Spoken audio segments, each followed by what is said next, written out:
Hey there, welcome back friends. This is the old program from our last video, and today we will try to convert the same old logic into a method. So let's get started. In here we would be creating a public method. The return type would be void. The name could be like demo, and inside this pair of parentheses, first of all we will require a parameter of int type. We will take it as x maybe, and then we will make use of predicate. So let me copy this phrase. So in here we will copy and paste this name of the interface, int predicate. The name would be like less than 18.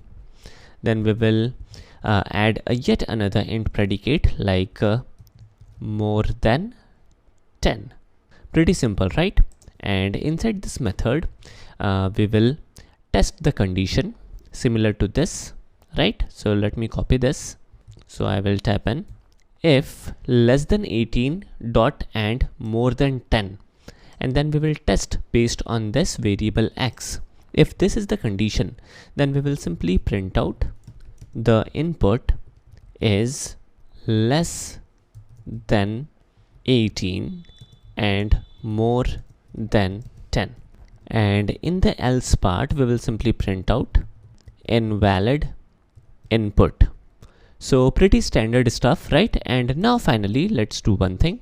In here let's create these two predicates, and then we will call in this demo method. So in here let's do that. So I will type in new app dot demo, and let's pass on a couple of entries like maybe 10, and these two entries are already taken, and that's it, I suppose. Let me execute this program and this should work properly. So this should in fact return false, right? So the output is invalid entry because here we are making use of strictly greater than 10. Now let me pass on maybe 15, and this should give us a proper output where it will say input is less than 18 and more than 10. So this is cool. This is cool stuff. Now friends, this is a way using which we can make use of predicates, yet another way. Definitely there could be a couple of more things. Moreover, the most important part is how we can make use of lambda expression in predicate. Now there are a couple of more methods as well where we can make use of lambda expression. Now this is cool, and this is yet another way how we can make use of predicates, which is good. Now the most important part is how easily we are able to make use of lambda expression in here, and lambda expression is making things simpler.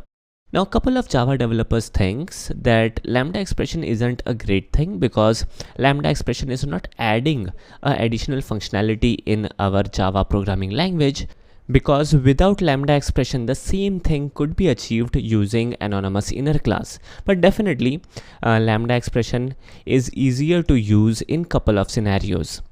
Now to be frank, even I am not a heavy user of lambda expression, but you must know lambda expression because you might be working on someone else's code. Personally, I feel that in some scenarios lambda expression may create more confusion than simplifying stuffs.